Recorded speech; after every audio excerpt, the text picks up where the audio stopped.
Well, here we are in week 1 of our Bless series, and it's something we've been thinking about and talking about for a long time, but I, for one, am really excited about this. I'm really looking forward to seeing what God is going to do not just through the series, but actually way beyond that and well into the future as we seek to pursue his mission as a church and in our own lives. And I trust that Bless is going to be a really helpful tool for us as we seek to do that.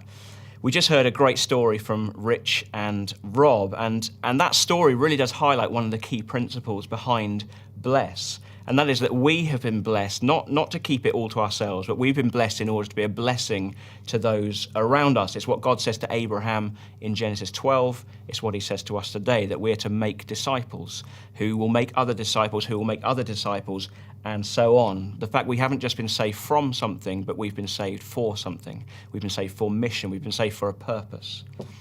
It's great to be joined today by Richard Lodge, who's an elder in the church and, among other things, oversees our pastoral work in the church. And Jen Swallow, who oversees our admin team and does our HR, and really nothing in the church happens without Jen being involved. But great to have you guys here. Thank you for joining me. So just thinking about Bless as a thing, we introduced it on Sunday. Let me ask you this first, Jen. Who were the blessers in your journey to faith? Who was it who was particularly blessing to you, was instrumental in your own story, and what were they like? How did they bless you? I was brought up in a Christian home, really blessed to have been. So youth pastors definitely were influential. I remember there was a wife of a youth pastor who just took that extra time to chat regular things through with me and just gave me time, and I remember really valuing that. I remember when I moved back to England then, I was a Christian, but it was obviously quite a vulnerable time in my life, and there was a lady who was introduced to me at church. Her name was Michelle, and she just came alongside me. She rang me up during the week to see how I was. She invited me into her family home. We had coffee together. I knew that she was there to help me, to serve me in any way needed, and I think she didn't even know it, but she was living out the Bless principles at that time. Wow, that's brilliant. That's amazing. What about you, Richard? It was different for me. I did go to church as a boy, but it wasn't something that I didn't believe in the gospel, basically. And it's only when I got to secondary school there was quite a strong Christian union at secondary school, and they were so confident. And over time, many of them became my best friends, including my now wife. And what struck me was the sense of assurance that they had. But also they were the kindest people I met, and they were the most patient people I met. But having said that, they were also so clear about the importance of the gospel and the need to respond to the gospel and the invitation that Jesus made. Wow. It was impressive. Wow, that's amazing. There was a guy when I was growing up at a Christian camp, and he oversaw the volunteer workers at church camp. And I remember thinking, it was when I was becoming a Christian, really, when I was finding a personal relationship for myself with Jesus. And his life spelt out Jesus. He just, he had an amazing way of just living everyday life, but I imagine making most of the same decisions that Jesus would have made and doing the same things that he did. And that really was a key part in me finding my own personal relationship, understanding what Jesus did for me, and it not just being about the faith I grew up in. Yeah, I think people love authenticity, don't they, when they see it, and actually can sniff out where it's not there as well. So I think that's a really key part. Now, as we said on Sunday, we've been pursuing these blessed practices as a staff team for the last year or so.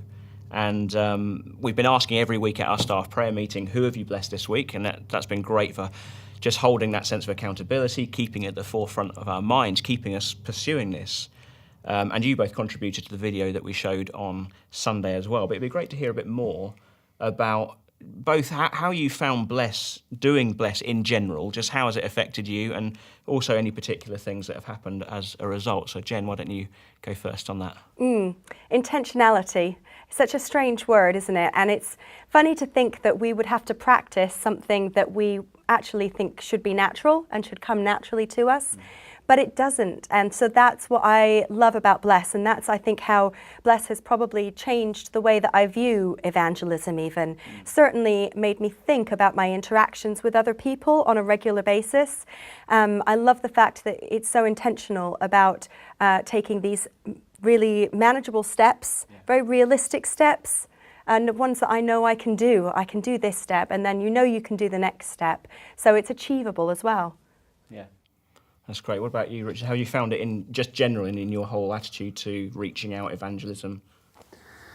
I think I would agree with Jen on the intentionality, but I also think that because you're doing it with other people, it actually starts to feel more natural, and it's more natural, first of all, to do, and then second, it's more natural to celebrate the small and the bigger successes.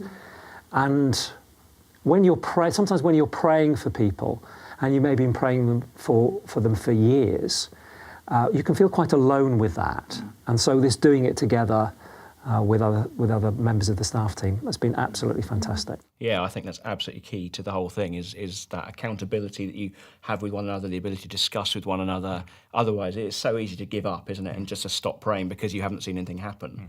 But yeah, I think that's absolutely key to Bless.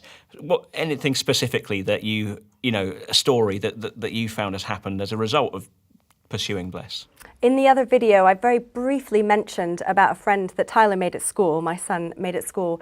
And my natural instinct, probably, the thing that would have been easiest would have just to have been encouraged that friendship at school and not necessarily put any effort into it myself.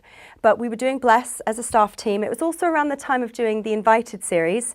And this friend's family is from a different culture than mine. So I had a double whammy reason that I should be intentionally going forward. And so I arranged to meet up with the mum. The boys were busy playing, and we sat and I listened. I made sure I listened more than I spoke. Yeah. And you know me, I like to talk. So to have that reminder that it's so important to listen. I asked her open-ended questions. I asked her about her faith and her culture, and I listened to what she was saying. And I'm looking forward to the next time we get together, because I think because of those little steps that we've taken, I'm going to find it really much easier to share my faith with her. I've opened up that doorway, I've let it sit, and I'm looking forward to that opportunity now. That's great.